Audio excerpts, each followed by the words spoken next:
look already this year of a promising prospect as the 2-0 18-year-old Erickson Lubin will face Roberto Acevedo.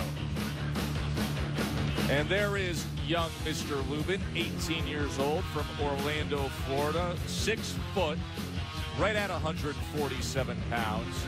He is 2-0 with a couple of first-round knockouts to start his career. He was thought to be top gold medal hopeful for the U.S. if he had stayed in the amateurs for 2016's Olympics, but he turned pro this past November.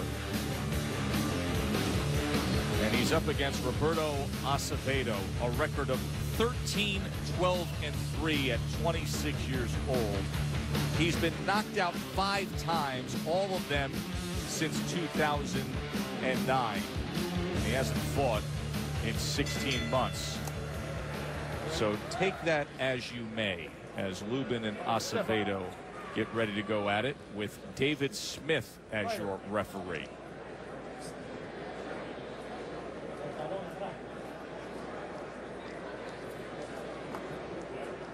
Okay, gentlemen, you both understand the rules that went over in the back. I expect a clean, fair fight.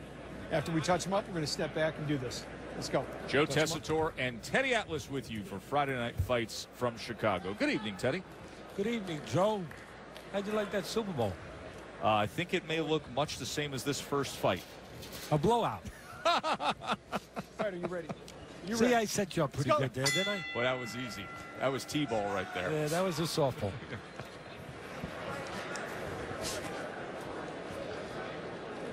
Well, Acevedo won 4 in a row. That's the good news. The bad news was before that he had lost 8 in a row and 5 by knockout. Wow.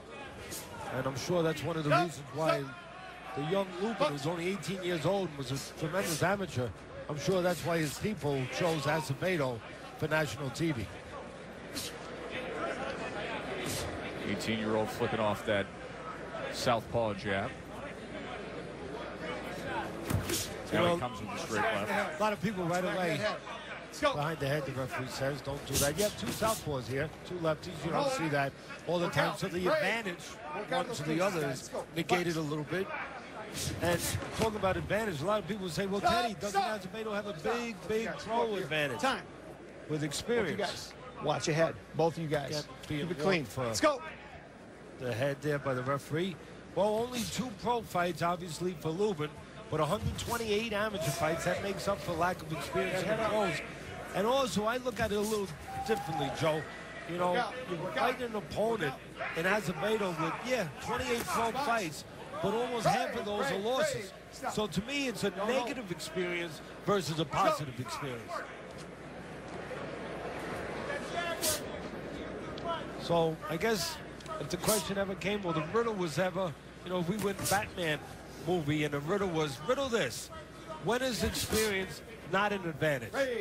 Well, when the more experienced guy is 13, 12, and 3, fighting a 2-0, 18-year-old who was a tremendous amateur. And in 12 of those losses, he was stopped. There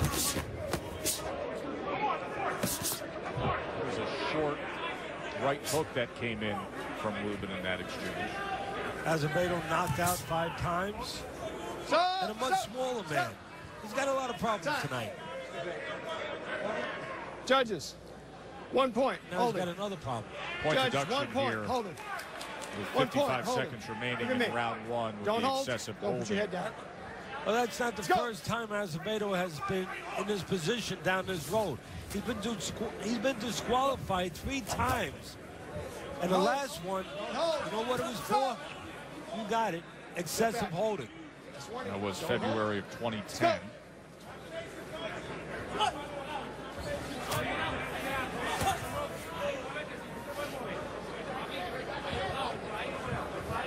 was trying to line up that left hand. Work out. The problem is when you serve someone on a silver platter like the promoter served Acevedo, for Lubin to shine and get a knockout, sometimes you get over anxious. Right now, Lubin a little over anxious. Swinging for that home run too much. Well, he's expected to deliver as he has in his first 2 pro bouts, and we will check in with a guy who always delivers for us, Friday Night Fight Studio, and Todd Grisham. Good evening, Todd. Get to score tonight's fights using our Facebook app. You can find it on our Friday Night Fights Facebook page. That'll do it from here for now. Back out to Joe and Teddy for round 2. Or maybe not round 2. It is terrible, really. Because that is it. That's the problem when you put these young guys on. We like to see these young stars coming up, get a peek at them before they get too far in their career. But when the concession by the promoters is to put them in with guys like Acevedo, well, sometimes you get something like this. Guy quitting in his corner, and the fans get nothing. I mean, what was really accomplished there at all?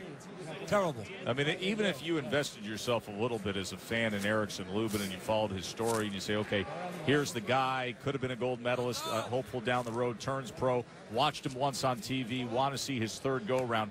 What did you really see? No, you didn't get to see anything. That's exactly right. You know, the whole idea is, as I said earlier, you want to see a future star. You know, sometimes they go to the minor league baseball games to see the next Willie Mays, the next Mickey Mantle, but those guys don't leave the field and go into the locker room before they go 1 inning. And that's exactly what happened here. Acevedo leaves the ring, and you get nothing. Let me show you what happened just moments ago, and I want you to watch in the corner after the first round of Acevedo. Watch him as they're tending to his left hand. You hear the ringside doctor saying his hand's bothering him, and Acevedo saying, well, I can't go anymore. So that's that. The ref comes over, doctor counsels, hands bothering him. Can you go? Can you fight? Listen, we've broadcast many, many fights where guys have had broken hands. That same question is asked of them, and they give you a fighter's answer. That was not the case here with Acevedo. No, not at all. And Billy, you said it well. The fighting is about overcoming. It's about fighting. It's about finding a way. Obviously, Acevedo, I'm going to guess, never intended to find a way here tonight. And once again, you have to wonder, when we put on these young stars, who we're putting them in with. And if you have to put, if the concession is to the promoter, you have to put them in with someone like Acevedo, maybe it's better we pass. Let's go to the ring to Thomas Schreiber. Ladies and gentlemen, after 1 completed round, the red corner has advised our referee in charge, David Smith, to stop the contest due to an injured left hand.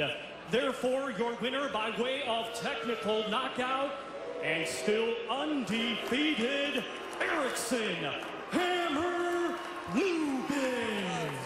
So Lubin goes to 3-0. You know, his plan is to fight as much as possible. He said he wanted to put 3 fights forward in the course of the next 5 weeks. He could go and fight tomorrow if he really needed to. That's the case here, as Acevedo could not continue after 1 round. Last week we had a really hard-fought fight between Jorge